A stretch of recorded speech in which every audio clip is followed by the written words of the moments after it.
ยเรียนประธานแพทย์ผู้แทนกองทุนที่นับเป็นแรงใจ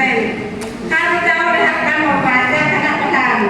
ขออนุญาตท่านโคตกลงมาโดยกันอนุมัติกฎกองทุนเดิมแทนเมยิงเมืองควันและมติตกลงแต่งตั้งกองเลขาสืบเอียดอีกนี้สาธารณรัฐประชาธิปไตยประชาชนลาวสันติภาพเอกราชประชาธิปไตยเอกภาพหัวพันวันที่11 พฤศจิกายน 2564มติตกลง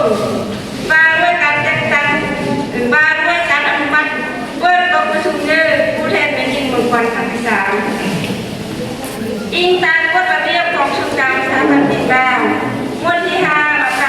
11ว่าด้วยอายุดำเนินกองประชุมเยอะ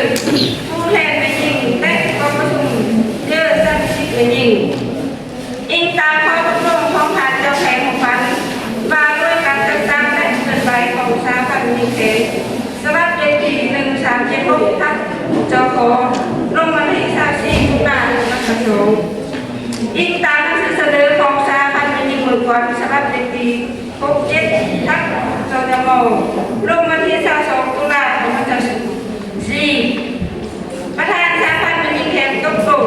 มาตรา1เช่นนี้เธอสาพันธ์ยิงเมืองควันเปิดกองทุนเดินผู้แทนเป็นยิงเมืองครั้งที่ 3ตามวัดเวลาอันเหมาะสมมาตรา2มาเพื่อสาพันธ์ยิงเมืองควันและชนเกี่ยวข้องจงพันหูแล้วของการจัดตั้งที่วัดเพื่อข้อตกลงฉบับนี้มีผลศักดิ์สิทธิ์นับเต็มของเซ็นเป็นต้นไปเซ็นแทนประธานสาพันธ์ยิงเขตห้องประธานฐานนางชันกันคุณมียอดฉบับ2อิงตามคำขอให้มีเป็นเอกสารของคณะประธาน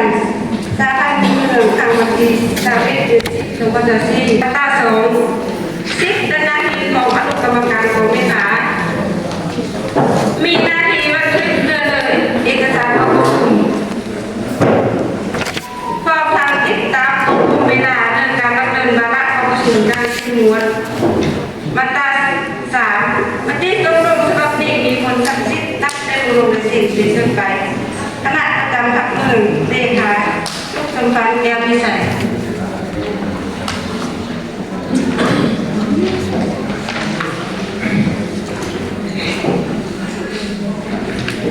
ต่อไปขอเรียนเชิญทานนาคาบอนจินธรรมกรรมการพรรคเมืองประธานสาพันธ์ยิงเมืองกล่าวเปิดกองประชุมเยอะผู้แทนในยิงเมืองควันครั้งที่ 3และทางรายงานการเมืองทางสภารายงานสำเร็จแล้วขอบอกเพิ่มประธานกองประชุมซึ่งต้องดำเนินตามวาระกองประชุมขอเรียนเชิญ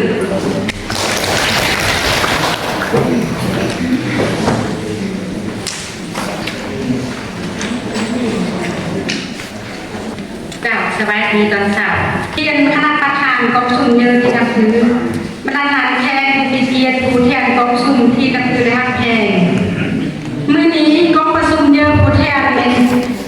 สาพันธ์ยิงเมืองควันครั้งที่ 3ได้ให้สัญญาณสง่าผ่าเผยเนื้อเรื่องทางการบรรยากาศที่ทั่วภาคทั่วกองทัพทั่วพวงชนดาว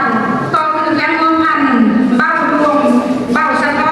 สาวเมืองควันและสมาชิกสภาแม่ยิงบรรดาเผ่าภายในเมือง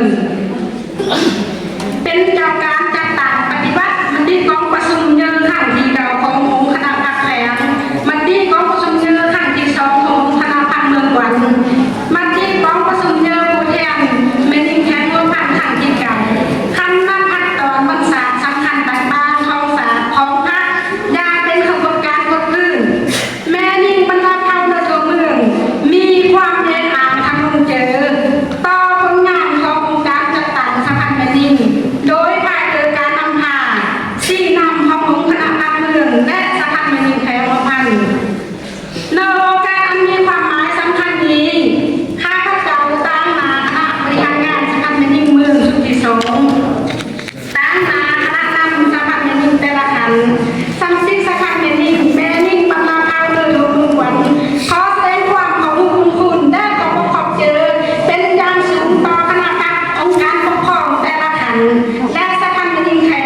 เป็นหัวลงของฐานหน้าแยงเพชรประธานสภาเป็นยิงแผงแต่ประธานสภาเป็นยิงแผงได้ทางชุมชนพันธุ์จะมีใส่ในคาพักเมืองเจ้าเมืองเป็นพิธีนำเป็นวันยิงแห่งกันนำพาสิ่งนำแต่ต่างที่วัดมันตีกองผู้สมเยอะผู้แทนสภาเป็นยิงเมืองวันขันที่3เธอเลยให้คนนี้ที่ยิงเยอะกว่าเราบัดมาสหายผู้แทนกองประชุมแทนแค่ผู้เกียรติที่นับถือในหักแห่งบรรลัยเดินตรงต่อของกองประชุมเยอะครั้งนี้แม้ชุดที่มีความสำคัญสำหรับการปรับปรุงก่อสร้างการจัดการสะพานแม่นิ่งสำซิดสะพานแม่นิ่งมีการพัฒนาดีขึ้นนำพาการจัดการสะพานแม่นิ่งเคลื่อนไปตามกฎหมายของบริษัทสะพานแม่นิ่งลาวกฎระเบียบของสะพานแม่นิ่งลาวก้าวสู่คุณภาพเมื่อสนั่นข้าพเจ้าตามมาคณะประธานกองประชุมเยอะขอให้รองในทางเวลาสหายแทนกองประชุมทางบทจงฟังกันเสริมสู่ความอภิสอบของตนซุ้มทุกเรือแห่สติปัญญาทางการคนขวาดก็ตั้งเห็นเสือกองประชุมเยอะข้างหนึ่งการทำงานวิสัยมีภาษาที่ปัจจัยมีความเป็นเอกหาข้าพเจ้าแต่ละเดือนเยอะและบอกกันดำเนินกองประชุมเยอะข้างนี้เยอะได้ทางคนสำเร็จตามระดับฐานไม้ที่บางใบณโอกาสอันที่มีความหมายสำคัญนี้ข้าพเจ้าตามมาคณะประธานกองประชุมขอการใช้กองประชุมเยอะผู้แทนเป็นยิงถึงวันขั้นที่3ถึงยามเป็นทางการนักแต่เวลานี้เป็นเกินไปกองเยอะเจ้าที่ว่าคนซึ่งเราเลยเนาะทางละมานการเมืองสาธารณรัฐประชาธิปไตยประชาชนลาวสัญญมเมืองวันที่20 พฤศจิกายน 2024บทรายงานการเมืองระบบสมเด็จผู้แทนในเมืองวันขั้นที่3 2025เป็น2029เทียมคณะประธานกองชุมเดินที่เคารพและนับถืออย่างสูงเทียมบรรดาฐานแขกที่มีเกียรติผู้แทนกองชุมเดินที่นับถือและรับแทนปีหนึ่งสรุปที่ราคาของการจัดตั้งที่วัดที่กองชุมเดินผู้แทนในเมืองวันขั้นที่2เดือนที่ผ่านมา2003ถึง2024 2โรงเรียนสถานรวมเมืองวันประกอบที่เขาทุกบาทที่70 บาทมีสีส้มเขาอยู่รวมกันคือข้าวเก่าพุทธมี7,000 กว่าคนเข้าไปแล้วมี 1,000 กว่าคนเข้าหมู่มี4,000 กว่าคนเข้าหมู่มี 4,000 กว่าคนมี400หนึ่งครอบครัวมีพลเมืองทั้งหมด18,000 กว่าคนยิง13,000 กว่าคนตลอดระยะปีแทนการทำคณะราชการผู้แทนเป็นแสงของพรรคการที่เก่ามาที่กองประชุมเยอะผู้แทนสถานเป็นเมืองวันขันที่2ซึ่งเป็นวันที่เกิดในการต่างๆที่วัดเคลื่อนไปเบียดหน้าของสำรวจรายหลานและมีสินค้าไทยเป็นต้นแบบการแพร่ระบาดของพยาธิโควิด-19ภัยธรรมศาสตร์ปัญหาศาสนาภัยเงินเฟ้อค่าของชีพสูงและอื่นๆแต่ทั้งแนวเดินประกามคณะประธานพร้อมด้วยบรรดา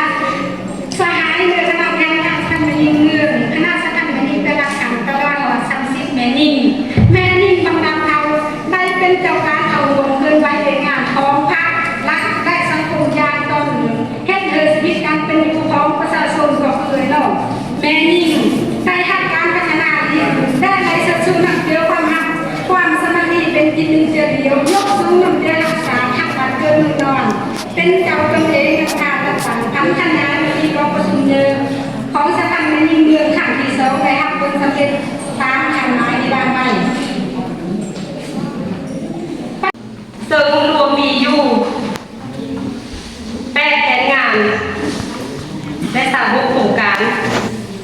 แผนงานที่1พัฒนาทรัพยากรเพศหญิงซึ่งมีอยู่4 โครงการแผนงานที่2สร้างความเข้มแข็งในองค์การจัดตั้งสถาบันในหญิงรวมมี5 โครงการแผนงานที่3ส่งเสริมประกอบอาชีพและพัฒนาฝีมือแรงงานเพื่อให้หญิงทุกคนลดผลความทุกข์ยากมี4 โครงการแผนงานที่4ปกปักรักษาและส่งเสริมมุ่งเสือวัฒนธรรมอันดีงามของศาสตร์และของในหญิงบรรณธรรมติดพันกับวัฒนธรรมอันดีงามของศาสตร์รวมมี4 โครงการแผนงานที่5ปกป้องสิทธิผลประโยชน์อันสอบทางของในหญิงและเด็กน้อยรวมมี4 โครงการแผนงานที่6ส่งเสริมความก้าวหน้าของในหญิงและสิ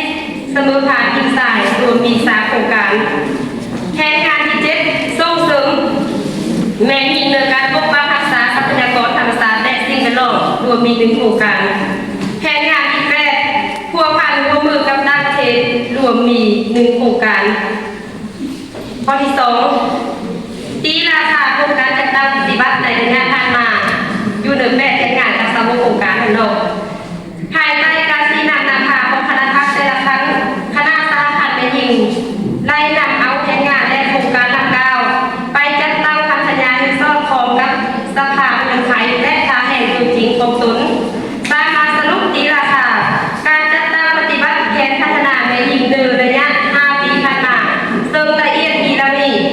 1ล้านตีคุณนะครับสมาชิกเมยิงบรรดาเข้าในตัวเมืองไล่คำนวณทักทางการซึมแนวทางนโยบายของพรรครัฐธรรมนูญกฎหมายแผนพัฒนาเศรษฐกิจสังคมของเมืองมูลเสื้อประวัติบัตรสำคัญของสามของพรรคของเมยิงที่คณะพรรคองค์การปกครองจัดขึ้นได้234 ครั้งมีผู้เข้าร่วม 12,810 คนยิง 6,731 คนรวมเอา 52.54% เทียบเท่ากับการพันธุไล 132.31 บรรลุขาดหาย 2.31%แม้ยิงมาแล้วทั้งตัวร้ายมีคุณค่าการถึงนักเรียนมีคุณสมบัติสิ่งทำปฏิบัติรักษามือเสือวัฒนธรรมอันดีงามของศาสตร์ก็คือลักษณะที่เป็นมือเสืออันดีงามของศาสตร์แม้ยิงมาแล้วเข้าเป้ารวมเป้าเฉพาะมือเสือแม้ยิงมือเสืออันดีงามของแม้ยิงมาแล้วเข้าในกรุงเมืองการจัดตั้งสหพันธ์แม้ยิงแต่ละครั้งในรับการชุมนุมปรับปรุงเพื่อมีความเข้มแข็งในนักเรียนทางด้านแบบแผนวิธีเบียงวิธีนำพาการติดตามกฎการฝึกอยู่ประเมินการเคลื่อนไหวของสาขาแม่ยิงนับแต่ทางเมืองคันบานโลโหทางฐานท้องถิ่นการขยายสมาชิกสาขาแม่ยิงมีจำนวนเพิ่มขึ้นเป้าหมายขยายเป็นสมาชิกสาขาแม่ยิงอายุ 15 ปีขึ้นไปได้518 คนเทียบเท่าแผนการ5 ปีปฏิบัติได้ 78.24% คือว่าลูกขันไม้เราอยู่สาว 5.76% สาขาได้ยิงในยกระดับความภูมิรังต่างๆเสนาลานทฤษฎีการเมืองทางภายในและต่างประเทศเกือบทุกองค์กรลานทฤษฎี 15 บาทมีถึงอะไรเท่าได้1 คนเท่ากับ 0.54% คันโตมี9 สหายเท่ากับ 4.86%ขั้นกลางมี 6 สหายเท่ากับ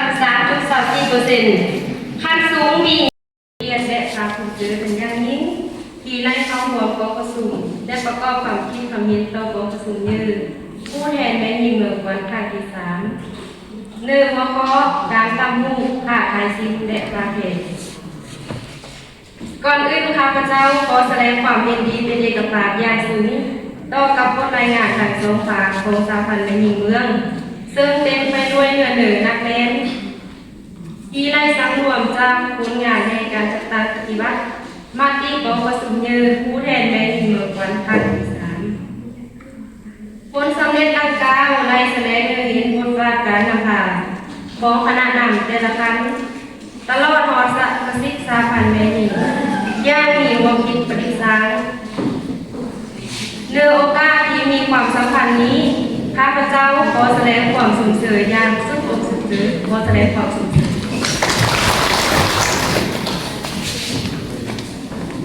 บรรดาทางแพทย์ที่นับถือในฮักเพลงข้าพเจ้าซื้อนามเป็นทองการฤาษีอาชีพพนักงานครูปัจจุบันเป็นครูสอนอยู่ม.ส.กวนเมืองกวนแกงหัวฝันครอบครัวข้าพเจ้ามีทั้งหมด5 คนหญิง2 คนเนื้อนั้นมีแรงงานต้นโต2 คนก่อนหน้านี้ครอบครัวข้าพเจ้าพวกห่วงยุ่งยากต่างๆนานาข้าพเจ้าเองก็เป็นพนักงานอาสาอยู่ห้องการศึกษาธิการในกีฬาเมืองสมเด็จเนื้อการเกิดใจเมนอาศัยเงินเดือนหัวอย่างเดียวเห็นว่ามีความยุ่งยากแต่ก็พอใจเนื้อการดำเนินชีวิตในระดับยอดแนวนี้ข้าพเจ้าจึงได้ลาออกการเป็นพนักงานอาสามาสมัครเป็นครูสอนอยู่หมอต้นนานังเมืองกวนแขงหัวฝันและอาศัยเวลาว่างวันเสาร์วันอาทิตย์เพื่อสอหารายรับเพิ่มด้วยการเก็บสื่อสินไหม สินสินและรับเอาของคนอื่นภาคมาขาย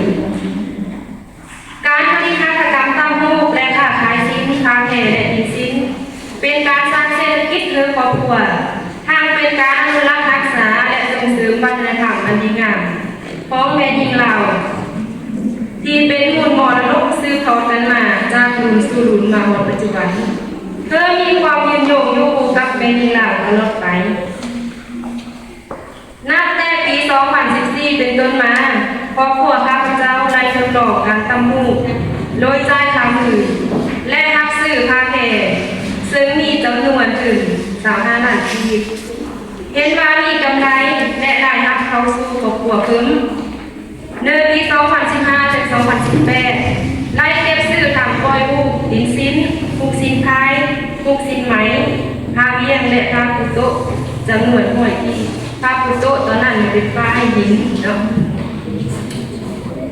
ตั้งดินสินลูกเลี้ยวมี60 กีเสื้อถืน10 ล้านกีสามารถตั้งได้200 กีต่อเดือนขายออกดินละ120,000 กีถ้าขาไม้เหลือกำไรสุดประมาณ4 ล้านกีต่อเดือนตั้งสินพายและสินไหมจำนวน20 กีเสื้อถืนประมาณ20 ล้านกีแต่เราพื้นขายออก1 ล้าน3 แสนกีป้าปุโตะขายออกพื้นละ2 แสนกีถ้าต้นทุนเหลือกำไรสุดประมาณ3 ล้านกีนี่เป็นระยะนี้เนาะ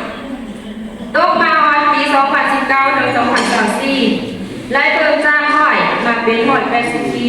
พร้อมทางเก็บซื้อเพิ่มบางรายที่เป็นการที่ตนเองบ่มีดังนั้นตามดินสิน2 ลูก130 ปีเสื้อต้นทุน150 ล้านกีตามราย1,560 ดินต่อเดือนขายส่งดินละ95 ถึง 1 แสนกีหักต้นทุนเหลือกำไรสดประมาณ8 ล้านกีต่อเดือนตามสินพายและสินไหมจำนวน50 กี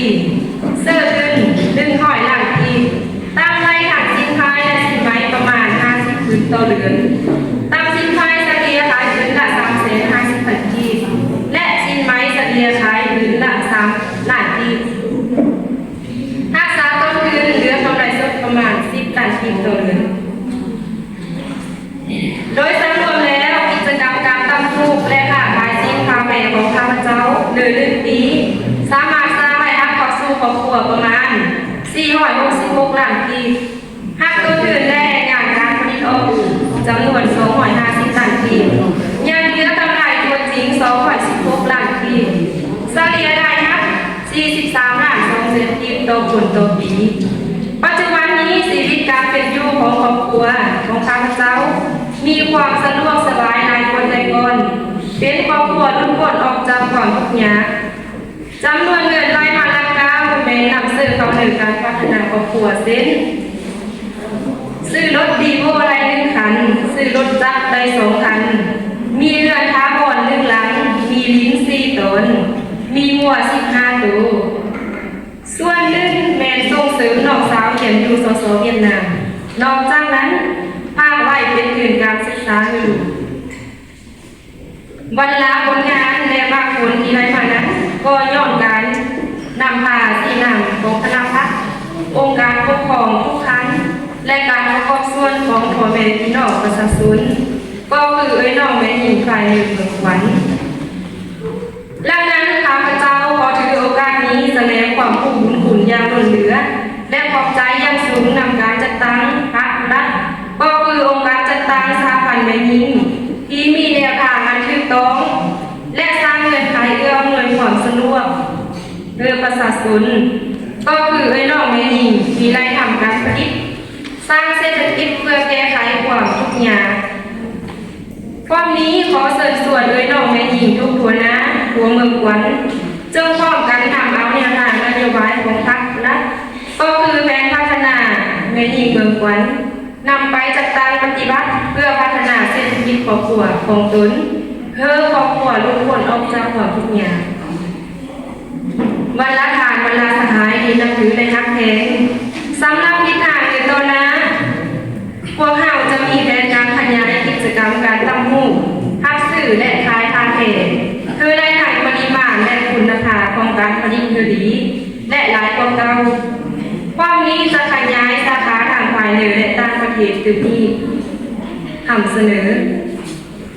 เพิ่มภาระสวยคุ้มครองราคาวัตถุดิบไทยไหมตามระเบียบการเพิ่มภาระสวยสอบตลาดส่งออกทางภายในและต่างประเทศสวยพวกเราในโอกาสอันสง่าราศีนี้ข้าพเจ้าต่างหน้าครอบครัวขอแสดงความรู้คุณต่อภาครัฐและองค์การจัดตั้งทุกครั้งที่เอื้ออำนวยความสะดวกทุกอย่างคือครอบครัวข้าพเจ้าท้ายนี้ขออวยพรด้วยบรรดาการประธานบรรดาการแขกผู้แทนกองประชุมทั้งหมดจงมีสุขภาพแข็งแรงมีความผาสุกหรือครอบครัวและส่วนตัวมีผลสำเร็จหรือหน้าที่เรียนงานทุกอย่างขอขอบใจ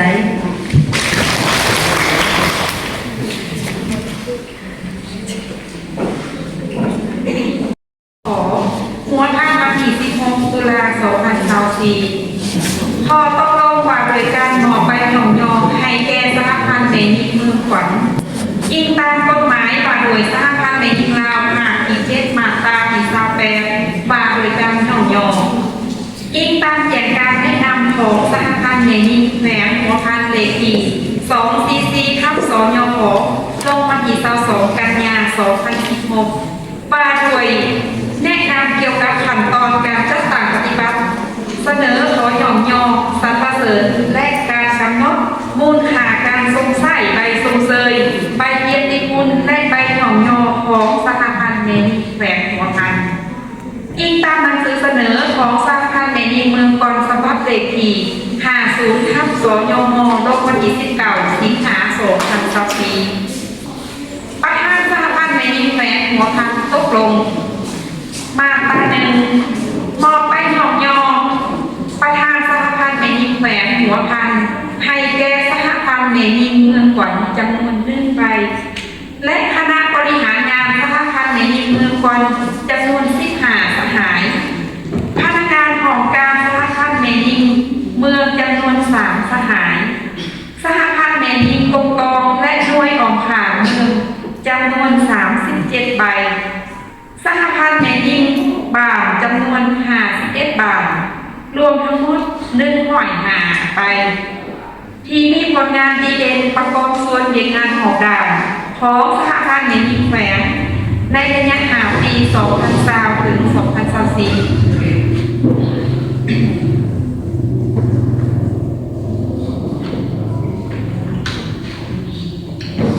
มาตรา2มอบให้สหพันธ์เมนีเมืองกรและขักส่วนที่เกี่ยวข้องจัดในการพิธีหมอบไปหนองนอนอีกอย่างสมเกียรติมาตรา3ข้อตกลงฉบับนี้มีผลศักดิ์สิทธิ์นำแต่วันลงลายเซ็นเป็นต้นไปประธานสหพันธ์เมนีแขวงเซ็นและประทับตาทางนางสวยเพชรทองสมบัติเจ้าที่ข้ามไปนั้นข้าพเจ้าได้พานเกี่ยวกับขอตกลงต่อไปนี้ก็ขอเรียนเชิญผ่านนักลาบอลสิงห์เวียงคำกรรมการพรรคเมืองประธานสหพันธ์เมนีเมืองกรขึ้นมานับใบหย่อมยอของสหพันธ์เมนีแขวงขอเรียนเชิญและขอเรียนเชิญทางนางเมียงเพชรบุญมีใจประธานสหพันธ์เมนีแขวงขึ้นบอกขอเรียนเชิญ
ไ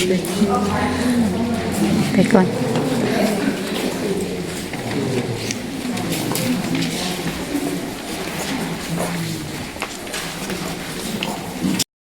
เกียรติคณะประธานกองประชุมที่นักเรียนบรรดาท่านแขกและผู้แทนกองประชุมยืนที่นักเรียนได้รับแทนยิ่งตามกฎระเบียบของสาขาในเมืองลาวบทที่5มาตรา3 S ว่าด้วยอายุการดำเนินกองประชุมยืนผู้แทนสาขาในเมืองด้วยความไม่ตั้งใจของบรรดาท่านผู้แทนกองประชุมเข้าร่วมกองประชุมใหญ่ซึ่งเป็นตัวแทนได้แก่สมาชิกในนี้บรรดาภาวนายหัวมือก่อนได้ก้อนบัตรเลือกเอาคณะบริหารงานสาขาในเมืองชุดที่3จำนวน19สหายข้าพเจ้าพร้อมด้วยบรรดาสหายที่ได้ทำการเลือกตั้งบรรจุเข้าในคณะบริหารงานสาขาในเมืองก่อนชุดที่3ขอแสดงความเคารพขอบใจและคุณและรู้สึกเป็นเกียรติอย่างสูงต่อบรรดาท่านผู้แทนกองประชุมที่ได้ต้อนรับเลือกตั้งเอาตัวข้าพเจ้ามาทำหน้าที่อันนักวงและมีเกียรติสง่างามนี้เพื่อสมทบกับความไปหลังต่อทิศผลประโยชน์ส่วนรวมของแม่หญิงและเด็กน้อยจะตั้งแนวศึกษาโครงประดมแม่หญิงบรรดาเผ่าบรรดาท่านคนให้เป็นกำลังแห่งเพื่อประกอบส่วนเข้าในภารกิจปกปักรักษาและการตามพัฒนาประเทศชาติ 2. จะทุ่มเทด้วยแรงสติปัญญาและความรู้ความสามารถของตนเพื่อสืบต่อนำพาที่นำปฏิบัติหน้าที่การเมืองที่ทางรัฐมอบหมายให้และจัดตั้งปฏิบัติมติกองประชุมใหญ่สาขาในเมืองครั้งที่3นี้เพื่อปรากฏผลเป็นจริง 3. จะทำทวีความสามัคคีเป็นเอกภาพภายในคณะและตั้งคงความสามัคคีในทีมเราและเข้าบรรดาสังคมให้ตัวมือขวัญมีความหนักแน่นและเข้มแข็งอีกส่วนหนึ่งตามงานในคณะบริหารงานสาขาในเมืองขอเรียนข้อมาอย่างผู้แทนกองประชุมใหญ่คณะนำในหญิงทุกคันทุกคณะการพันแถวพนักงานสมาชิกสหพันธ์เป็นหญิงและในหญิงบรรดาเผ่าบรรดาสังคมในหัวมือขวัญจงเป็นจิตหนึ่งใจเดียวสนับสนุนเสริมสู่น้ำใจพันที่2ของตนเพื่อเข้าการควบคุมชุมชนจัดตั้งปฏิบัติมติกองประชุมเยอะครั้งนี้ให้ปรากฏผลเป็นจริงณโอกาสนี้ข้าพเจ้าขออวยพรใส่อันเดินมายังคณะประธานกองประชุมพร้อมด้วยบรรดาท่านแทนผู้แทนกองประชุมเยอะทุกท่านจงมีสุขภาพแข็งแรงประสบผลสำเร็จในหน้าที่การงานและยามเบอร์ของตนอย่างสง่างามพร้อมการดำเนินกองประชุมไปจนถึงผลสำเร็จขอขอบใจ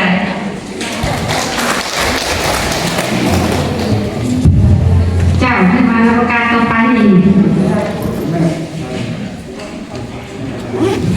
ที่ว่าเป็นการบอกของวันในน้อยเลยค่ะประธานชุมมือเนาะที่ว่าเป็นเกียรติหมอขอเย็นเสริมทางชุมพันธ์กับนิสัยในค่ะพันมือเจ้ามือวันเป็นเกียรติหมอของวันหนึ่งคณะชุมมือขอเย็นเสริม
ใกล้สำเร็จแล้วเด้อใครหกเป็นทีละหนึ่งก่อน